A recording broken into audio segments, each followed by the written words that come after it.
Illinois faces some big challenges. Today, we're about to hear a truly honest analysis of the problems we face. Equally as important, you'll also hear an in-depth discussion of some practical solutions. This is your radio source for stories, the insight, and the answers you won't hear anywhere else. Not in the media and not coming from Springfield. You're listening to Illinois Rising, presented by the Illinois Policy Institute. Now, here's your host, AM 560's Dan Proft. On this edition of Illinois Rising, Dan Proft here, joined by John Tillman, President and CEO of the Illinois Policy Institute. Well, John, the city of Chicago, the city council there, the 50 trained SEALs, are moving Tiny Dancer's property tax increase through committee to the full council, and there'll be some perfunctory no votes from people who want to pretend that they're not part of Rahm Emanuel's big taxing, big spending regime, but they're all more or less complicit, and the implications of this massive property tax increase that's not massive enough to actually fund the pensions. The implications are that the Chicago City Council is going to take a vote and say, we want to be like Detroit. That's what the implications are. We are following the exact model that as population declines, we continue to try to extract more and more wealth and income from the very few remaining people still living and residing and paying taxes in the city. But that may be good news, because maybe what Chicago needs is a reorganization a la Detroit, an emergency manager to come in and displace Rahm Emanuel and make the tough decisions that the political class in Chicago won't make. Well, we definitely have an emergency. Unfortunately, we don't have a manager or a leader other than one who, the mayor, who knows how to do what they've always done, because they cannot say no to their political constituency, which is the public sector unions. Well, so for more on this, let's be joined by someone who's an expert in the area of finance. His name is Jeff Carter. He's an angel investor and independent trader who runs pointsandfigures.com. Jeff, thanks so much for joining us. Appreciate it. Hi, Dan. How are you? Good. And so give us your perspective on the implications, the financial implications of the property tax that Mayor Emanuel has proposed. So one of the things that you have to realize is none of the money that they're taxing us goes to any infrastructure. It doesn't go to building schools or anything like that. It just goes strictly to pensions. So about 99% of any tax increase in Chicago and even in the state of Illinois goes for public pensions, government worker pensions. Well, and just to that point, there's an interesting piece in wirepoints.com by Mark Glennon, and he kind of pie charted it out for simpletons like me to understand it. 61% of the city's proposed budget, 61% of the revenue from the city's proposed budget goes to pensions, to your point. So you're talking about $786 million before you try and deal with the $30 billion unfunded liability. Right. And any tax increase or any fee increase that we see doesn't, what people will say is, hey, I'm all for paying taxes if I get good government, good schools and stuff like that. And I think reasonable people would agree with that. But the fact is, we have government out of control, and so all the tax increases, all the fee increases are going to pay public worker pensions, not to provide infrastructure and services for people. And the interesting thing is the actuaries that estimate these things, and Mark Glennon at WirePoints has done a great job on this, and so has the Illinois Policy Institute, have underestimated the liabilities that are owed, and they've overestimated the return on assets that the pension funds get. So you've got a double whammy when you do real math to calculate what our unfunded pension liability is and how much growth we're going to have in assets to be able to pay off the government workers that, earn their pension.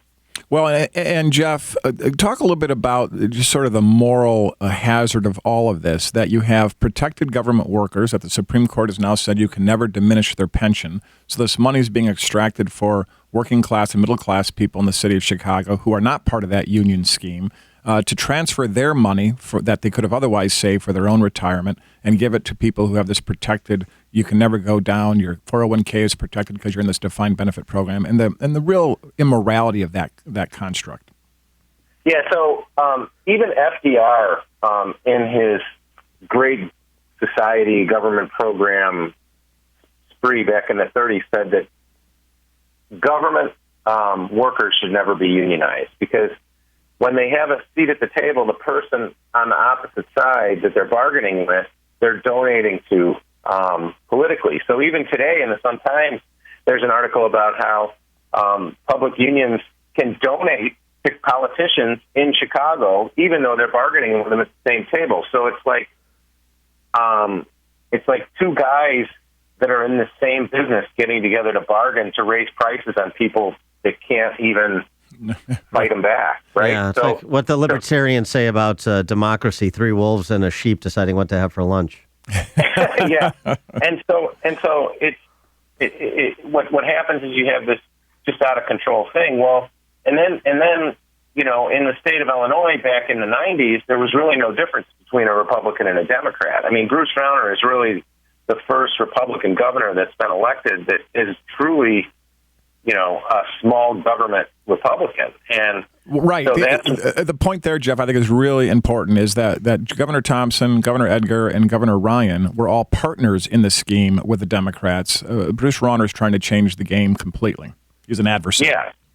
I think that's a thing. And I think when you look back on this, people on the left want to blame both parties and kind of say they have equal responsibility. Well, it's I guess technically true, but in Chicago, I don't think a Republican's been elected in the last 80 years. Right. And in Cook County, how many? And then in the state of Illinois, for the last 20 or 30 years, the Democrats have kind of run the state. So the blame goes squarely on them with Republican complicity. I think John Cass back in 2008 called it the Combine, and it's an excellent metaphor for what's going on in the state. And where it really concerns me is, here I've invested a lot of money in Illinois startups. So Chicago now, when I started Hyde Park Angels in 2007, there wasn't much going on here. But now Chicago is the number 7 startup ecosystem in the entire world. We have people moving here from all over the country to do startups. And, when I look at what they need, okay, so startups don't pay taxes, fine. They kind of are apolitical. They ignore stuff. But they need public education for their kids. They need, safe streets and good roads to drive on. And the cost of living for them goes way up with these property taxes. So if you own a home and pay off your mortgage, you're really not free and clear. You're still renting your home from the government. Yeah, but but Jeff, we're talking to Jeff Carter, who's an angel investor, independent trader who runs pointsandfigures.com. But Jeff, your argument, or what you were just describing, is an argument that's made by Rahm Emanuel, by Brendan Riley, by those that represent the downtown. Hey, look, Chicago is this hot spot where entrepreneurs who want to access 1871, who want to move into a kind of entrepreneurial capitalism, do a startup like you're describing, they're coming to the city of Chicago. City of Chicago is still an attractive place, so a slight increase in our property taxes, which is comparable to the property taxes that are paid in some of the leafy suburbs and surrounding Chicago, it's not a big deal. We're still a burgeoning city, at least downtown. I think I understand their point, but I would point to the free market and competition. And you can do a lot of things virtually, and even in the greatest startup ecosystem in the world, which is San Francisco and Palo Alto, people are starting to realize that their costs are through the roof, and they don't want just government and the commercial real estate guys to make all the money. And they're starting to move people out of that network, as valuable as that network is. Chicago doesn't have a Silicon Valley type network. We're building that network. And so it's not a sticky enough town yet to be price insensitive. And Jeff, the other point is, to Dan's riff there, is that the city is being hollowed out of working and middle class taxpayers. That's what's really going on. We have the lowest population we've had since 1920. For people that aren't part of the high-tech community, who are not affluent people in the city of Chicago, the people who are served best are the very poor, who have pretty good services. I'm talking about the very poor, and of course the wealthy and the tech community. The people that are completely squeezed out, which is why we have population exodus, are the working and middle class. That's why 200,000 African-American middle-class taxpayers left the city of Chicago, because the fundamental deal isn't good. Good education, jobs and prosperity, and public safety. For people who are middle class and working class, they're failing on all 3 counts. I agree, and I think there's a lot to that. I think, it's not only it's bad public policy by, the city and the state. 0% interest rates by the Fed has something to do with that. I want to correct something, though. I think there's a misconception that people in the tech community are getting high-paying jobs. And, it just depends on what your version of a high-paying job is. But, if you're a salesperson that works for a tech company, you eat what you kill, and you're paid mostly between $50,000 and $60,000 a year in the city of Chicago.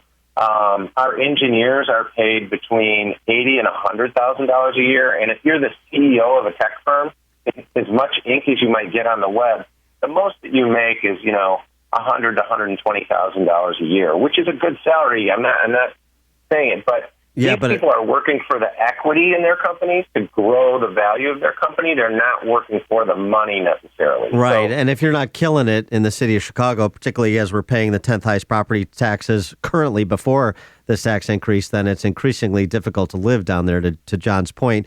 Jeff Carter, angel investor, independent trader who runs pointsandfigures.com. Jeff, thanks so much for joining us. Appreciate it. Yeah, thank you. Keep going at it.